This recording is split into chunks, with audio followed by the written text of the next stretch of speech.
Un SDF est mort de froid à Douai, dans le Nord, une victime de plus. Face à des températures qui chutent, plusieurs villes ont renforcé leur capacité d'accueil pour les SDF.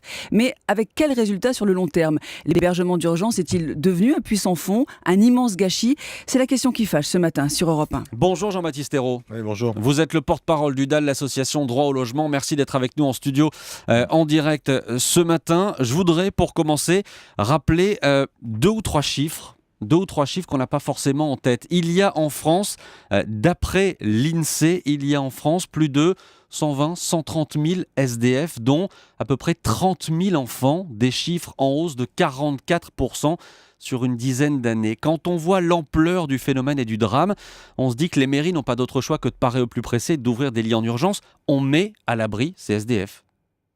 Oui, si on les met à l'abri à certains moments de l'année. Il y en a un certain nombre qui sont pris en charge, mais derrière, évidemment, les moyens financiers ne suivent pas parce que ce qui est mis en place, évidemment, coûte cher.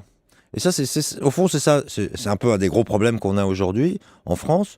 C'est que l'hébergement, quand on met des familles avec enfants dans des hôtels pendant des semaines, des mois, voire parfois même pendant des années, ça coûte cher. Premier point. Et puis en plus, pour les gens, c'est de la malvie.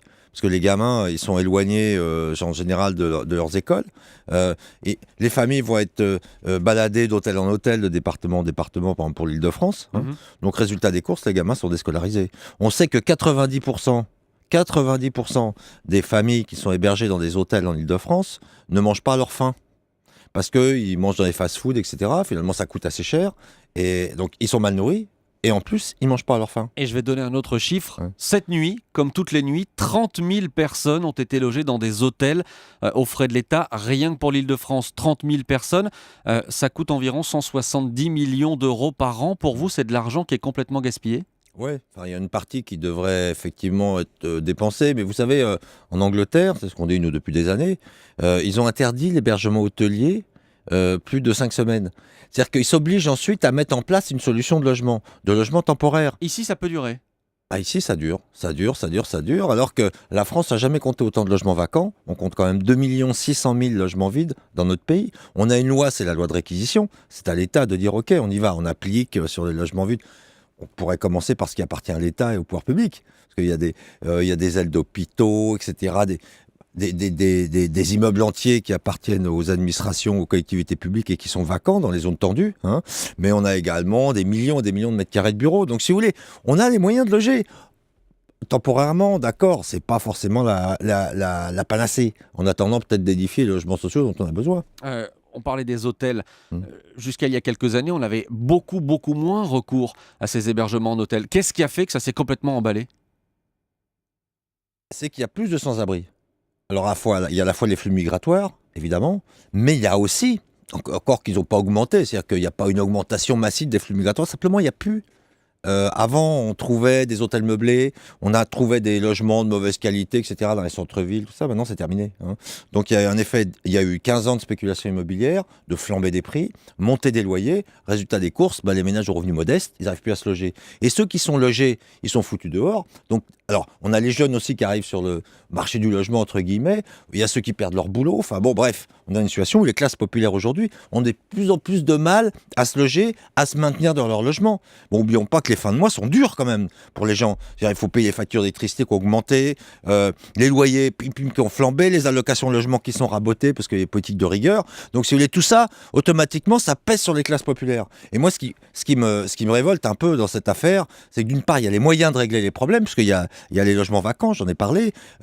On fout du fric par les fenêtres et on dit, bon, là, et on court après l'urgence sans régler les problèmes, parce que les problèmes ne sont pas réglés. Moi, hier soir, j'étais avec des mineurs isolés. Oui. Bon, on ne peut pas imaginer qu'en France, il y ait des mineurs qui soient dans la rue, qui soient laissés dans la rue. Mais si, tous les soirs, depuis des mois et des années, il y a des mineurs qui sont laissés dans la rue. Mais qu'est-ce qui fait, Jean-Baptiste Ayrault, que vous, au DAL, ça fait des années que vous répétez la même chose et que rien ne change ? Rien ne change. Qu'est-ce qui bloque ? Je pense que les pouvoirs publics vont pas au bout de la logique.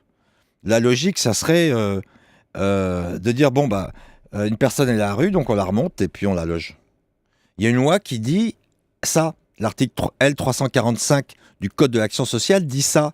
Il y a une obligation d'accueil des personnes à la rue en situation d'urgence, donc qui appelle le 115. Et elles doivent être... Un appel sur 2 n'aboutit pas au 115. Alors, première chose. Deuxième chose, toute personne accueillie doit être maintenue dans la structure d'hébergement d'urgence On ne doit pas la remettre dehors 3 jours plus tard. jusqu'à une orientation vers, alors structure de soins si c'est des gens qui sont malades, parce que bon, on crève dans la rue. Enfin, n'oublions pas que l'espérance de vie pour un sans-abri, c'est 15 ans, et qu'on meurt à l'âge moyen de 49 ans. Donc il y a une forme quand même de mise à mort, hein. Enfin bon, qu'on le veuille ou non, hein, parce que je vous laisse imaginer ce que c'est que de vivre dans la rue et comment la situation morale, physique, sociale va se dégrader à toute blinde. Bon, et donc et ensuite. Ensuite, on a le problème plus général. Je dirais qu'il faut aujourd'hui impérativement mobiliser les logements vides et ce qui existe et qui permettrait de loger les sans-abri. Je rajoute que le problème qu'on a aussi en France, c'est que les loyers augmentent. On parle d'une loi qui encadre les loyers et on revient en arrière. Hein. Donc là, le gouvernement Valls est revenu sur ces questions-là. Et puis, on a une aggravation terrible des inégalités. Très vite, Jean-Baptiste Ayrault, dans 1 heure, Marisol Touraine, la ministre des Affaires sociales, sera notre invitée sur Europe 1. Qu'est-ce que vous lui demandez très concrètement et très rapidement aujourd'hui ?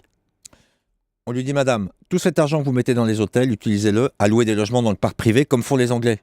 Déjà, on met les gens dans des logements. On arrête de les coller pendant des mois ou des années dans les hôtels. Deuxièmement, s'il n'y a plus assez d'argent, on réquisitionne. Et troisièmement, sur les foyers d'urgence, peut-être qu'on pourrait, utiliser les sans-abri sont capables aussi de s'organiser, de gérer un peu, etc., etc. C'est une forme de réinsertion pour ceux qui sont cassés. Il faut leur donner un petit peu de responsabilité. Et ça, je pense qu'il y a ce côté aussi en France, toujours, on prend en charge, on s'occupe de tout. Résultat des courses, ça débouche pas forcément, c'est pas très efficace. Et il faut réorienter donc l'argent qui est investi par l'État dans l'hébergement d'urgence. On vous a bien compris. Merci beaucoup, Jean-Baptiste Ayrault. Je rappelle que vous êtes le porte-parole du DAL, l'association Droit au logement. Et on verra donc ce que vous répond dans 1 heure, Marisol Touraine, qui sera l'invité d'Europe 1.